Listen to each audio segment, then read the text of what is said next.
Et on enchaîne. Incroyable, t'as vu ça un peu? Incroyable. Sliders. Les Clippers donc ont ce fantasme incroyable, chers amis. Ils voudraient récupérer 2 superstars l'été prochain. Et quelle superstar? Puisqu'on parle de Kawhi Leonard qu'on ne présente plus, et Kevin Durant qu'on ne présente plus non plus. Alors Erwan, quand tu entends... Dis-moi qui sont ces gens. Erwan, quand tu entends ce genre de fantasme, est-ce que tu penses que c'est possible?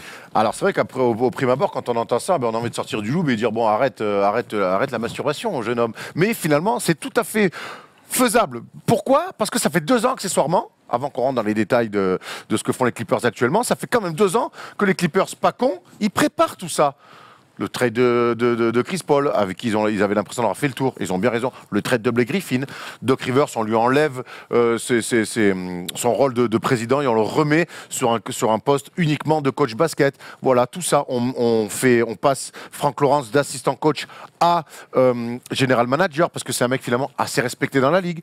Et on y arrive petit à petit. On vire des contrats. On donne pas de gros contrats des gens pour être bloqués. Finalement, on se retrouve à quelques mois de la Free Agency 2019, qui arrive très vite, en se disant, messieurs, moi, je peux attirer deux méga-stars, et si c'est pas le cas, j'ai d'autres options, on va y venir. Alors, parmi toute cette stratégie pour les récupérer, il y a un homme qu'on a croisé au Staples Center, c'est Jerry West. Jerry West qui est allé chercher Steve Ballmer, donc le propriétaire de cette franchise des Clippers, qui lui dans sa tête a envie que la deuxième franchise de Los Angeles devienne la première avec beaucoup d'aspects. Alors évidemment, il y a le terrain, on va y revenir dans 30 secondes, mais il y a aussi la salle.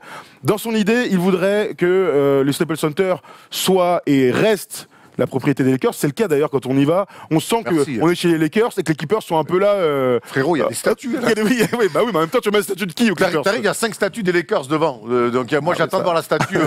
J'attends voir la statue de Bobby Simmons devant le Staples Center. Putain, la famille Bobby, si tu entends. Relou. Ouais, relou. Donc dans sa tête, il voudrait construire une nouvelle salle. On va parler 30 secondes de cette affaire parce que c'est très intéressant. En gros, à Inglewood, là où il y avait le forum d'Inglewood, l'ancien pied-à-terre des Lakers, époque Magic Johnson et Showtime, est en train de construire, et là-bas dans ce quartier, la nouvelle salle des Rams, donc un énorme stade de foot US. On l'a vu dans l'avion avec Polo. Je dis mais attends, c'est quoi ce bordel?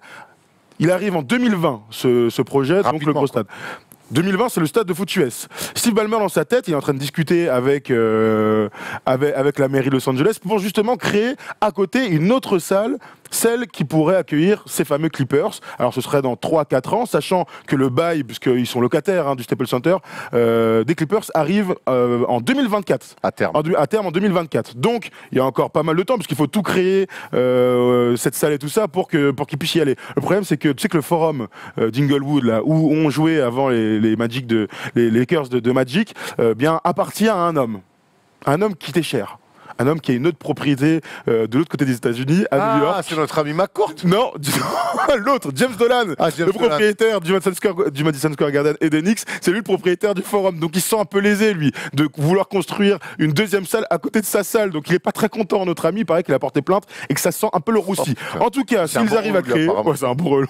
En tout cas, s'ils arrivent à créer cette salle, on pourrait imaginer une nouvelle identité des Clippers en tant que deuxième âme de Los Angeles. Ils ont énormément envie de s'émanciper. Je pense que jouer dans la même salle des Lakers, ça les pèse et ils ont envie de s'émanciper.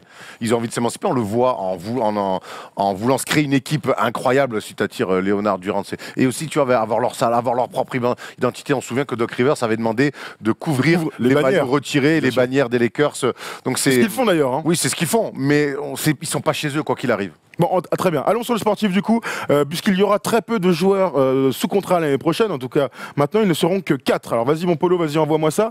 On va commencer par Danilo Gallinari qui a un contrat de 22 millions l'année prochaine. Donc dans toute cette idée-là, on peut imaginer que Gallinari reste, mais soit aussi transféré. Il a une très belle cote, même si son contrat est un peu balèze. Il fait la meilleure saison de sa carrière. Et en plus, il enchaîne les matchs, il fait la meilleure saison de sa carrière. Donc dans une idée d'amener des gens, on imagine que si KD et Kawhi déboulent, l'Italien là, il va peut-être aller manger des pizzas ailleurs. C'est quand même le même profil en beaucoup plus fort. Avery Bradley est toujours sans contrat, 12,9 millions de dollars. Lou Williams, 8 millions, ça c'est cadeau pour les fins de match.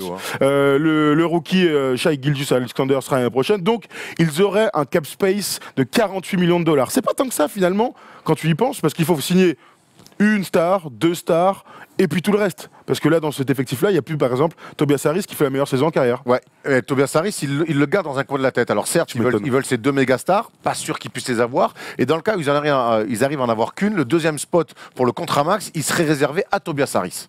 Donc ils ont ça en tête. Et c'est pour ça que je trouve qu'ils ont tellement d'atouts dans leurs mains. Ils ont vraiment réussi à se créer un moment où en fait c'est eux qui ont toutes les cartes en main. Ils peuvent attirer deux mecs et du coup Tobias Harris ira voir ailleurs, prendre un autre contrat ailleurs. Sinon, s'ils en ont qu'un sur 2, ils ont en tête de filer le max à un Tobias Harris qui est plutôt fort, qui fait la meilleure carrière de sa saison et qui pourrait même être le star cette saison. Ça, mais c'est la meilleure saison de sa carrière. Sa meilleure carrière en saison, j'ai dit. Oui. Ce qui veut rien dire. Absolument. Allons sur les 2 superstars, donc Kawhi Leonard et KD. Allons d'abord sur Kawhi, parce qu'on est en train de voir dans les commentaires que, d'après vous, c'est très compliqué d'imaginer Kawhi Leonard débouler aux Clippers. On vous rejoint, ça se passe très bien dans le Canada. Ils sont premiers de la conférence Est, même s'ils ont perdu quelques matchs ces derniers temps, c'est pas grave du tout. On imagine que si cette équipe va en finale de conférence, voire en finale NBA, c'est Kawhi va chercher le titre de MVP. NBA, hein.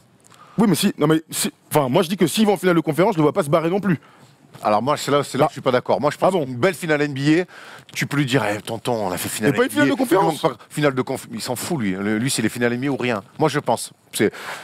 Moi, le gros problème de tout ça, c'est que, et vous me dites dans les commentaires, moi, je suis Kawhi Leonard. J'ai toutes les offres du monde sur la Terre parce que je suis un top 5 joueur NBA. Je suis magnifique. J'arrive en finale de conférence et je me fais sortir par Philadelphie, Boston, Bucks, Indiana, qui tu veux. Tu fais une bonne saison, t'es MVP. Tu vois, allons très loin. Tu penses vraiment qu'il va s'embêter à aller dans la conférence Ouest de LeBron, des Warriors, des machins, des trucs, alors qu'ils ont un vrai espoir d'atteindre les finales NBA dans une franchise qui l'a accepté, dans une ville qui l'a accepté, et là où il se sent très bien dans le jeu et avec un très bon coach?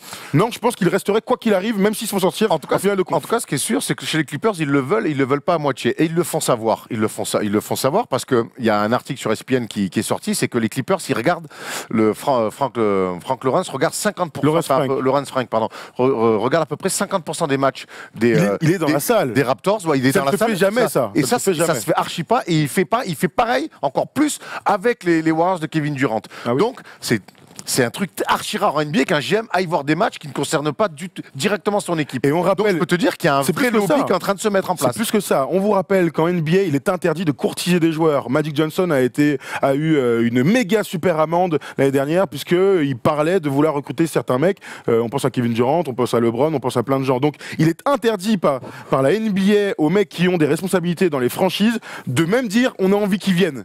Donc imaginez un general manager, donc celui des Clippers, tu as dit, Lawrence Frank, dans les salles pour superviser les superstars. Personne ne fait ça, on sait exactement ce qu'ils valent. Et surtout, la NBA, tu peux la voir sur ton League Pass. Donc a priori, tu n'as pas besoin de te déplacer. Là, c'est juste la preuve que les Clippers sont très agressifs, d'abord sur Kawhi, parce que c'est très loin, ensuite sur KD, parce que c'est un peu plus près, et que ils ont réellement un intérêt pour ces joueurs-là et qu'ils veulent le montrer. Et c'est ça qui est intéressant surtout. Moi, j'ai une question pour toi, c'est que peut-être est-ce que le fait, et c'est là que je prends la question de notre ami Domestos, Durant aux Lakers, est-ce que cette rumeur est vraie? En tout cas, c'est une possibilité qui peut être. Oui. Mais est-ce que ces mecs-là, tu as l'impression finalement qu'ils ont vraiment envie de jouer avec LeBron James? Je vais aller même plus loin que ça. Je rappelle que Kevin Durant a dit il y a quelques semaines qu'il n'avait pas envie de rejoindre une superstar pour s'éclater s'il partait des Warriors. Donc là, on est dans un cas de figure où ceux qu'il appelle le Snake, le petit serpent depuis sa signature à Golden State, eh bien, serait dans une contradiction la plus totale. Mais ce ne serait pas la première fois. Parce que lui veut, s'il part, être le shérif in town, donc être le meilleur joueur de son équipe. Donc s'il va aux Clippers ou s'il va aux Lakers avec LeBron, aux Clippers avec Kawhi, eh bien, il sera encore dans une contradiction très bizarre. Voilà. Après, je lui souhaite d'aller quand même avec quelqu'un d'autre s'il veut taper les Warriors. Après, il y a grosse concurrence sur le dossier, notamment les Knicks, parce que faut avec ces Knicks là. Faut que j'arrête. Alors, vas-y. Alors, ils ont signé. Il n'y a pas de petit profit. Ils ont signé un de ses meilleurs potes, assistant coach avec David Fizdale. Mais c'est ce genre de truc à la con. C'est comme les Lakers quand ils ont signé Beasley, qui est un super pote de Durant en high school. Ils avaient peut-être ça en tête aussi. Ça marche un petit peu comme ça. Donc tout est bon à prendre. C'est une info, vous en faites ce que vous voulez. Les infos sont là. Et moi, Kawhi Leonard, quand je l'ai vu ce qu'il a fait chez les Spurs, alors même si ça se passe très bien avec les Raptors, ça se passait très bien aussi avec les Spurs, jusqu'au moment où il a décidé de dire bon, j'ai plus envie de jouer pour eux. Tu vois, donc c'est un peu plus profond que ça, Erwan. En tout cas, je pense pas qu'un jour il s'est levé en disant il faut que j'arrête de jouer pour les Spurs. Je pense qu'il y a eu un problème. C'est quand même très bizarre un problème de là à dire je joue que 9 matchs. On ne sait pas ce qui s'est passé. Peut-être qu'il y a eu un truc très grave. Moi, il y en a, tu vois, je lis notre ami Théalis là. Leonard restera à Toronto. Toronto, il a tout à y gagner, rien à y perdre. Moi, c'est quand même des mecs qui rêvent de retourner, de vivre à LA, quoi. Donc, moi, honnêtement, aujourd'hui, c'est tellement la folie que je n'ai pas de certitude. Par contre, le seul truc bien pour les Clippers, c'est que Leonard ou Durant, pour moi, ils n'ont pas envie de jouer avec LeBron. Et surtout que les Lakers, on a beau dire la free agency et tout, ils vont mettre all-in. Il y a plein d'articles qui circulent en ce moment sur Anthony Davis. Pas que les articles, on a pu discuter avec des gens un peu influence, avec des gens au Staples Center, on a discuté qui ont un peu d'influence et tout le monde à Los Angeles est persuadé que les Lakers vont faire all-in. Maintenant, la grande question, c'est est-ce que Anthony Davis va arriver aux Lakers? C'est une autre question, en tout cas, c'est ce qu'ils ont en tête. De tous les grands joueurs actuels, les Lakers rêvent pas de Durant, pas de Leonard, ils rêvent d'avoir Anthony Davis. En tout cas, on peut imaginer que l'année prochaine, on est deux top équipe à Los Angeles, parce que ça n'a jamais vraiment été le cas, j'ai envie de te dire. Les Lakers sont dominés, voilà, on va dire, sur l'époque Kobe, Pau-Gasol, puis derrière Chris Paul, qui aurait dû rejoindre les Lakers, est allé du côté des Clippers avec Blake Griffin, avec DeAndre Jordan, pour former la meilleure équipe de Los Angeles pendant 5-6 ans, j'ai envie de dire, depuis 2012-2013, depuis la blessure en gros de Kobe. Et bien la meilleure équipe de Los Angeles, ce sont les Clippers. Ils vont en playoff, ils ont des espoirs de titre, même s'ils n'ont jamais atteint la finale ni la finale de conférence. Ça reste une très bonne équipe. Là, on pourrait imaginer donc LeBron aux Lakers et soit Kawhi, soit KD du côté des Clippers, soit les deux. Là, comme ça, s'il devait faire un choix, tu prendrais qui? Les Lakers? Non, les Clippers, pas les Clippers. Moi, je pense KD. Si KD... Ah ouais? Si les deux veulent venir, tu prends KD? Je prends KD, ouais. C'est chaud, hein? Dites-nous dans les commentaires. KD ou Kawhi? C'est dur, hein. En fait, tu sais pourquoi? Parce que je pense que KD est plus fort que Kawhi, mais que Kawhi est l'arme absolue contre LeBron et contre KD. Donc quelque part, si c'est ton meilleur joueur, Kawhi, t'as une chance de regarder tout le monde les yeux dans les yeux. Je vais pas vous rappeler, juste avant la blessure de Zaza Pachulia, lors de ce Warriors Spurs Game 1, à quel point Kawhi leur avait marché dessus. Voilà, j'ai en moi que Kawhi c'est la kryptonite. On va corriger la Frebil, hein, donc il dit les Lakers n'ont rien à offrir à Charlotte pour Anthony Davis. Alors, Anthony Davis joue à la Nouvelle-Orléans, les Pelicans, et les Lakers ont beaucoup de choses à offrir puisqu'ils ont plein de jeunes. Je pense à Lonzo Ball, je pense à Brandon Ingram, à Kyle Kuzma. Donc je pense qu'ils ont plein de choses à offrir nos amis des Lakers. Donc voilà, si Anthony Davis veut partir. Si Anthony Davis veut partir, évidemment. En tout cas, les commentaires là, c'est chaud. Kawhi Leonard, KD, parce qu'il est inarrêtable. Ce qui me fait rire, c'est Kawhi sans hésiter, Leonard hésiter. On a le droit d'hésiter entre les deux, merde. Leonard mange KD. Ok. Leonard, best two-way player. Ouais. C'est chaud, hein. En même temps, on parle de. Avec LeBron, c'est les 3 meilleurs sur le poste, hein. Voire les 3 meilleurs de NBA avec Stephen Curry. Voilà, on a fait le tour de ce petit fantasme des Clippers. On souhaite aux Clippers, sincèrement, de signer l'un des deux mecs parce que je rêve de les voir en vrai l'année prochaine. Et puis ça serait marrant d'avoir 2 énormes équipes. Et puis on imagine un tour de playoff. Enfin, on se projette très loin, mais imagine un tour de playoff 2020, couteau entre Lakers et Clippers avec d'un côté KD, Leonard, l'autre Davis, LeBron. Enfin voilà, on fantasme. Mais en même temps, la vidéo, c'était le fantasme des Clippers et qui pourrait découler sur plein d'autres fantasmes. Très bien, mon cher Erwan. Il est 12h58. Si vous êtes sur YouTube, n'oubliez pas un petit like, c'est la famille. Même si certains d'entre vous n'aiment pas qu'on dise ça, c'est vraiment juste histoire de vous le rappeler. Mais c'est vraiment pour le petit kiff. On va se retrouver du coup jeudi, Erwan, pour un First Day Show spécial before vacances, before holiday. Donc il n'y aura pas les triplés holiday sur le plateau. C'est un frère des. Ce sera le 4e frère. Ce sera le 4e frère holiday qui sera sur le plateau. On se retrouvera avec Steph et puis on vous concocte plein de petites vidéos pour Noël la semaine prochaine, puisque Webedia est donc fermé, il n'y a absolument personne ici. Erwan est à Marseille, hein, donc il ne va pas pouvoir faire les vidéos d'ici. Je crois que c'est moi qui suis sur Marseille, je suis pas sûr que Webedia soit fermé par contre. Hein. Franchement, demande-leur, je crois que c'est quand même pas mal des vacances. Ça va streamer de chez soi et pas trop d'ici. Donc voilà, chers amis, merci de nous avoir suivis, c'était une superbe année 2018. En fait, je dis ça alors qu'on est lundi, on vous dira tout ça jeudi avec plein de cadeaux et plein de mecs qui auront gagné tous les cadeaux. Merci à tous de nous avoir suivis, c'était très cool. Merci Erwan.